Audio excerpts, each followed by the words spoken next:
Chapter 1: The Paradox of Happiness. If someone had told me in college that I would grow up to be a chief happiness officer, I would have laughed. Or cried. Probably both. I remember my first day at Nexnova Technologies, a sleek, glass-walled startup in Shibuya that smelled like ambition and overpriced coffee. Everyone wore smiles like they'd been handed out at the door along with employee badges. I was supposed to be the person maintaining those smiles.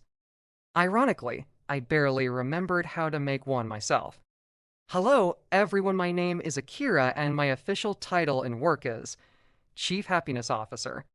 And my unofficial title is Company Clown, Therapist, Emergency Cheer Dispenser. My job description included phrases like cultivate joy and ensure emotional wellness. My inner monologue included phrases like kill me, still, I did my job. I organized morning check-ins, sent motivational quotes on Slack, and held workshops about work-life balance while secretly eating dinner at my desk. I told others to embrace positivity, even as I rehearsed grim scenarios in my head about failed team-building events. And my cat, Moody, dying alone surrounded by unfinished PowerPoints. It was all manageable until Ren Akira arrived, the new CEO. Rumor said he was a genius, the kind of man who could triple revenue by simply adjusting a spreadsheet formula. Tall, sharp suit, sharper gaze. The type who didn't just walk into a room, he rearranged the air pressure when he did. The morning he joined, HR threw a welcome meeting. I would prepared my standard welcome to the family slideshow, complete with smiley emojis and background ukulele music. Halfway through, he interrupted me. Excuse me. His voice was calm, low, annoyingly composed. What exactly does a chief happiness officer do? The entire room went silent.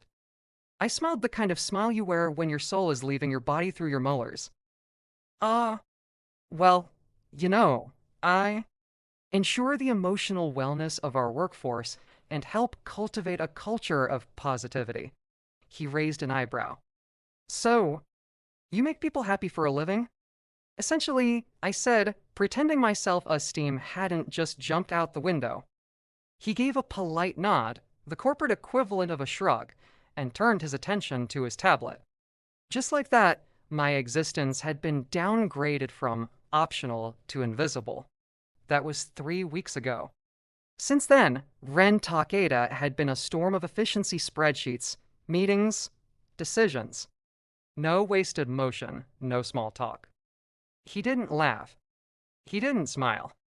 My entire job, literally the embodiment of smiles, had no effect on him whatsoever. Which made him, of course, my greatest challenge and my biggest headache. Today, I stood in the conference room with my positive vibes clipboard facing Ren and the department heads. The agenda read, Q3 Employee Engagement Plan. Ren looked at me again with his annoyingly composed look. Akira, do we really need 15 minutes for mindful breathing exercises in the workday? I adjusted my tie, swallowed a lump in the throat, and take all my courage to reply him. Yes. Studies show a 5-minute breathing break increases focus and mood by, then he cut me off. We could also increase focus by working. There it was, that perfect deadpan delivery that made everyone else in the room chuckle nervously.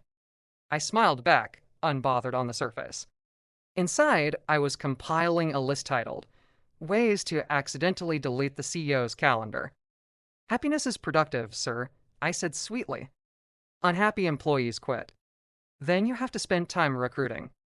That's less efficient than breathing. He looked at me, and for the briefest moment, I thought I saw something flicker in his eyes. Amusement? Respect? Indigestion? Hard to tell.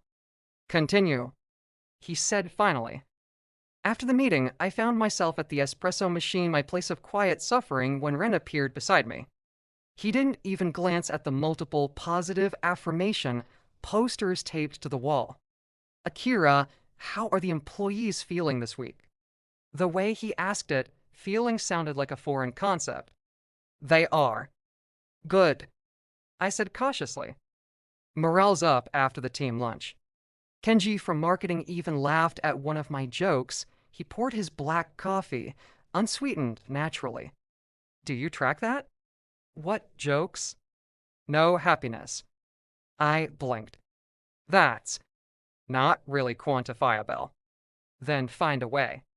He said simply, and walked off. I watched him leave, half in awe, half in existential crisis. Quantify happiness? Sure. Why not measure laughter in decibels while I'm at it? Maybe we can assign a KPI to joy. That night, I sat at my desk long after everyone had gone home. The office was quiet except for the hum of the vending machine. My reflection in the window looked like a ghost of someone pretending to have it all together. I sighed, muttering to myself, "You're doing great, Akira." Totally fine. Just a pessimist in charge of smiles. Nothing weird about that. Then I heard a voice behind me. Still working? I turned Ren, of course, because fate likes to appear in a well-fitted suit. Oh, Mr. Takeda. Just finishing up the happiness report at 9 p.m. I laughed awkwardly. Well, joy doesn't sleep. He looked at me, our eyes met, and just for a moment we got lost in each other's eyes, our faces starting to get more and more closer. Then he swiftly inverted his obviously unguarded stare, his expression unreadable again. Make sure you go home. He said, then he laughed. And for reasons I didn't fully understand, I couldn't stop smiling. And my stomach was full of butterflies. Chapter 2, Operation Happy. The next Monday began like any other. The espresso machine sputtered, the sales team argued over music, and I was pretending to meditate behind my desk while secretly checking emails. But something was different. A quiet storm was brewing. And it had a name. Ren Takeda's quarterly performance audit. The man had announced it in a company-wide email at 6:02 a.m. on a Sunday. Who does that? I was still in bed, hugging my cat, when my phone pinged with the cheerful subject line, Performance Optimization Week 3. I nearly dropped my phone on my face. Of course, optimization meant trimming anything he didn't deem essential. My position sat squarely on the chopping block. Chief Happiness Officer sounded like something born from a desperate HR brainstorm. So I did what any cornered optimist would do. I declared war. My mission had one name. Operation Happy. Step 1. Prove that happiness was measurable. I spent all morning crafting a survey titled Mood Metrics. Questions included, on a scale of 1 to 10, how happy are you right now? If given free donuts, would your productivity increase? Do you know what the Chief Happiness Officer does? That last question was a mistake. The answers were enlightening. No, but he seems nice. Something with balloons. Honestly thought he was the barista. My self-esteem took minor damage, but science demanded honesty. Step 2. Create a visible event. Something that even Ren couldn't ignore. Hence, Monday morning smiles. Mandatory 5-minute positivity exercises before work. Yoga mats optional. I knew it was a long shot, but desperation has its own kind of courage. The next day, I stood in the lobby with a Bluetooth speaker and a tray of lemon muffins. Half the staff gathered, looking half asleep. Ren, to my eternal surprise, was among them. Arms crossed, expression neutral, like he'd been dragged there by corporate policy.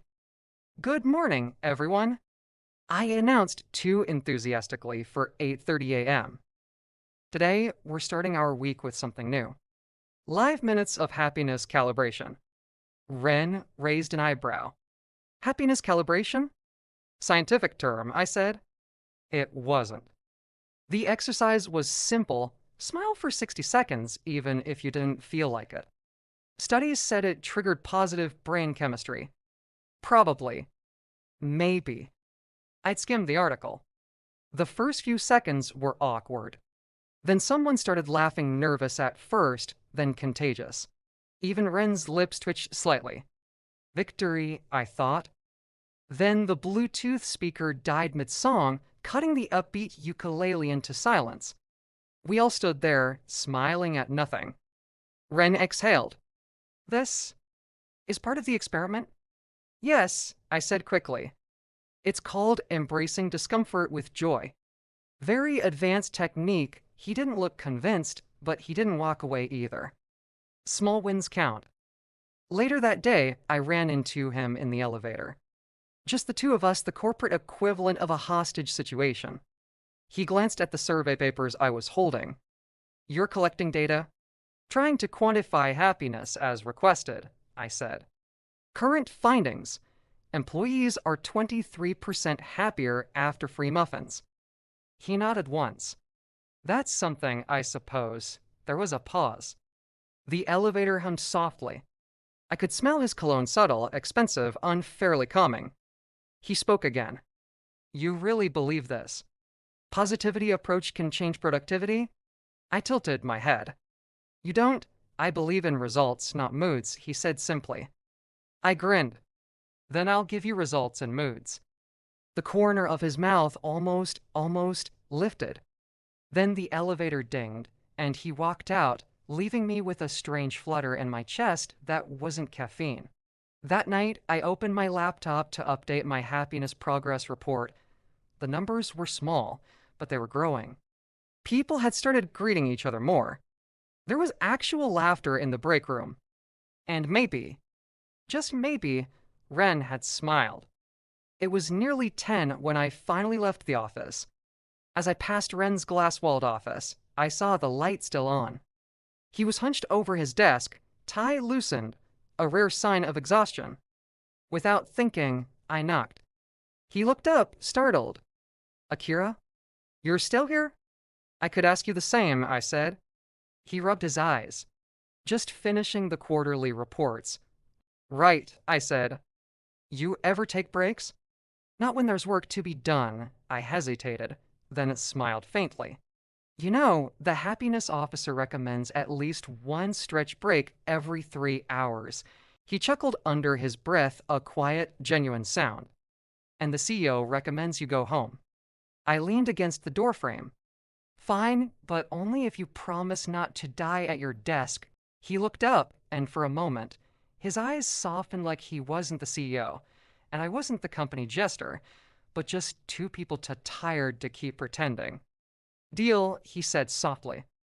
On the train ride home, I thought about that laugh, small, unguarded, real.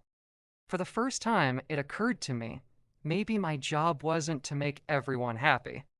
Maybe it was just about reaching one person who'd forgotten how.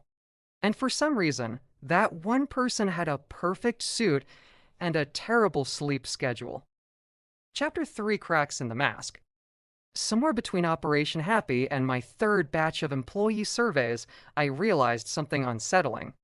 Ren Akira was starting to smile more often. Not much, just small, almost imperceptible shifts in his expression. A softer glance when someone shared a joke, a faint curve of his lips during meetings. It wasn't exactly happiness, but it was movement in that direction. And I'd be lying if I said I wasn't ridiculously proud of myself. Then again, the irony wasn't lost on me. The man who made everyone else smile still couldn't figure out how to make himself happy. The company's 1-year anniversary was coming up, and HR, in their infinite wisdom, decided we should celebrate with a casual after-hours party. Translation: Akira decorates the office like a budget wedding venue, while the CEO pretends not to care. I spent the afternoon stringing up fairy lights and arranging snacks. When most people left for the evening, I stayed behind to make sure everything was perfect, or at least not a total disaster. That's when I heard a voice behind me. You're still here? Ren again. The man had an uncanny ability to appear exactly when I was talking to myself. Oh, hey, boss. Just making sure tomorrow doesn't look like a Pinterest failure. He glanced around the room. You did all this? Guilty. He walked closer, examining the decorations. The soft light reflected on his glasses, making his eyes unreadable. You didn't have to, he said quietly. I shrugged. Someone has to make sure the company looks happy for its own birthday. There was a pause, one of those rare, comfortable silences that felt like a secret. Then he said something that made me stop. You work harder than most people here. I blinked. Coming from you? That's terrifying. He actually smiled. I meant it as a compliment. Well, thank you. I will add it to my emotional bonus package. He chuckled softly, then leaned against one of the tables. You know, I didn't think your position was necessary at first. I noticed. But lately, he continued, the atmosphere feels different. Lighter, people seem calmer. Flattery will get you extra muffins, I said, but my voice came out softer than intended. He looked at me, then really looked, and I felt my usual mask slip for a moment. Akira, he said quietly, you always act so positive. Does it ever get exhausting? My stomach tightened. It was such a simple question, but it landed too close to the truth. I guess it's like smiling during a marathon, I said after a moment. You know you're tired, but if you stop smiling, everyone else will notice. He nodded slowly. That sounds lonely. The word hit me harder than I expected. Lonely. I laughed it off. You get used to it, but I didn't. Not really. We worked side by side for a while in silence. Him organizing reports, me fiddling with decorations I'd already fixed twice. The quiet wasn't awkward this time. It was nice. At one point, I tripped over a power cable. He caught me for my waist before I could fall, quick and steady. Now I am in his embrace, his face only 1 inch from mine. I can feel his warm breath on my cheek, his warm, big hand on my waist. My heart is beating like crazy. Careful, he said, his voice low. Wow, I breathed, looking to his eyes. First a compliment, now saving my life. You're really making it hard to dislike you. He smiled again. Not his usual polite version, but a small, genuine one that reached his eyes. Later, when I finally shut down my computer, the city lights outside reflected faintly on the office windows. I stood there, feeling the weight of my own act, the cheerful front, the constant push to stay upbeat. I didn't notice Ren walk up beside me until he spoke. You don't have to keep pretending with me, he said softly. I turned to him, startled. Pretending? He met my gaze. You think I don't see it? You talk about happiness, but you look like someone carrying too much of it for everyone else. For once, I didn't have a clever answer. I'm just doing my job, I said quietly. He studied me for a moment longer, then said, maybe you should let someone else carry some of it too. There was something in his tone. Gentle, sincere. That made it hard to breathe for a second. I smiled weakly. You volunteering? Maybe, he said. Depends on the employee benefits. That earned a laugh from me, and it was real this time. That night, after he left, I sat alone for a while longer, looking at the glow of the city through the glass. I'd spent months trying to make everyone else happy. And now, somehow, the one person who'd never believed in happiness was the only one trying to make me feel it. And for the first time in a long while, I didn't mind letting someone try. Chapter 4, The Happiness Report. The week after the anniversary party, the office was almost suspiciously cheerful. People still joked about my smile drills, but they actually came to them. Someone even started a lunchtime trivia group. For once, it felt like the place had a pulse that wasn't just caffeine. Even Ren looked lighter. He still worked too many hours, but sometimes I'd catch him standing by the window, coffee in hand, watching the team with this faint, thoughtful expression. Of course, peace never lasts long in a startup. On Thursday morning, the marketing department's new campaign crashed. Literally. Their entire launch site went offline minutes before a client presentation. Panic spread faster than the Wi-Fi could recover.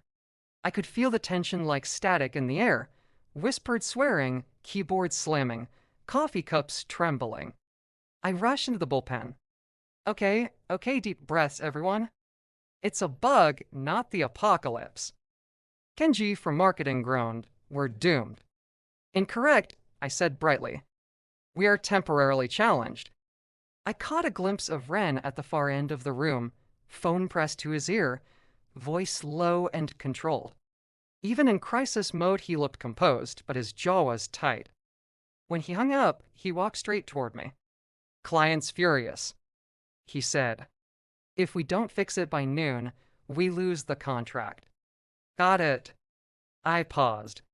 "Also, everyone here is on the verge of collective despair." He sighed. "You handle morale. I'll handle the client." When he said that, back of his hand just lightly touched mine. In this moment, the memory from the last week popped up in my head. Him holding me in his arms, his hand on my waist. My heart started beating like a crazy. "Akira?" His calling my name had waked me up from my memories. "Can I rely on you?" he asked. On it. I didn't have a plan, just instinct. Within 5 minutes, I had speakers blasting upbeat instrumentals, and I dragged the stressed-out developers away from their screens long enough to hand them cups of vending machine coffee. Someone muttered, "We don't have time for this." "Exactly why we need it," I said. "You can't debug code with a clenched jaw. Smile for 30 seconds. Humor me, to my surprise, they did. And strangely, the energy shifted. The laughter was thin, shaky, but real. They went back to their desks, typing faster, talking louder. By 11:50, the site was live again. Just in time. When the room erupted in cheers, I let out a breath I didn't know I'd been holding. Ren appeared beside me. "You did that," he said quietly. I shrugged. "Team effort." "No, you kept them steady." He paused, his tone softer. "You kept me steady." I blinked. "That might be the second compliment you've ever given me." "Don't get used to it," he said, but there was a small smile tugging at his lips. Later that evening, when everyone had gone home, I sat alone compiling my monthly happiness report. I filled the spreadsheet with numbers that meant little but looked impressive. Engagement levels, survey responses, laughter frequency. Ren's voice startled me. "Of course you're still here," he said, and I smiled without turning. "Someone has to make sure happiness has metrics." He came closer, setting a cup of tea beside me. "I already approved your position for next quarter," he said. My hands froze above the keyboard. "Wait, seriously?" He nodded. After today, I'd be an idiot not to. For once, I couldn't think of a witty response. "Thank you," I said finally. "That means a lot." He leaned against my desk, watching me with that calm, unreadable gaze. "I also want to keep you beside me, Akira." Totally caught off guard, I met his eyes. In that moment, there was a quiet between us, weighted with things unsaid. "You're really bad at pretending you don't care, Mr. CEO. And you're really bad at pretending you have no feelings for me," he replied with a small smile on his lips, keeping me hypnotized. "You should try smiling more often." "You have a good one." He gave me that smile again. "You should take your own advice." We both laughed softly. The distance between us felt thinner than air. When I finally packed up to leave, he walked me to the elevator. The doors slid open, and for a moment, neither of us moved. I looked up at him. "So, happiness achieved?" He tilted his head. "Getting there." I stepped inside, and he reached out, pressing the open button. "Akira," he said quietly, "for what it's worth, you make this place feel alive." My heart did a strange, warm thing in my chest. "Careful," I said with a grin. "You're starting to sound like me." He smiled, a real one this time. "Maybe that's not such a bad thing." The doors closed between us, but the smile stayed with me all the way home. Epilogue. The office looked different now. Brighter, louder, alive. The CEO occasionally joined our morning stretches, pretending he hated them while obviously enjoying himself. Every Friday, a mysterious cup of black coffee appeared on my desk. No note. No need. Sometimes, when we passed in the hall, he'd say quietly, don't forget your own happiness report. A few months later, during the company's year-end gathering, Ren handed me an envelope. Inside was a card that read, Chief Happiness Officer, position renewed indefinitely. Underneath, in small, handwritten letters, P.S. You make it look easy. I looked up to find him watching me from across the room, coffee in hand, that faint, private smile just for me. And for the first time, I didn't feel like I was wearing a mask. Just happy. Quietly, completely, honestly happy. And so, that was the quiet beginning of something neither of us expected. Ren, the CEO who thought he didn't need anyone, and me, Akira, the happiness officer who forgot to take care of himself. Two opposites. Drawn together in the most ordinary place, a desk, a late night, a moment of silence filled with unspoken truth. Maybe happiness doesn't arrive with fireworks. Maybe it comes softly in the shape of someone who stays. Thank you so much for listening to today's story. If you enjoyed this BL story, please don't forget to like the video, leave a comment, and subscribe for more original stories and comfort content. Your support helps bring stories and many more to life.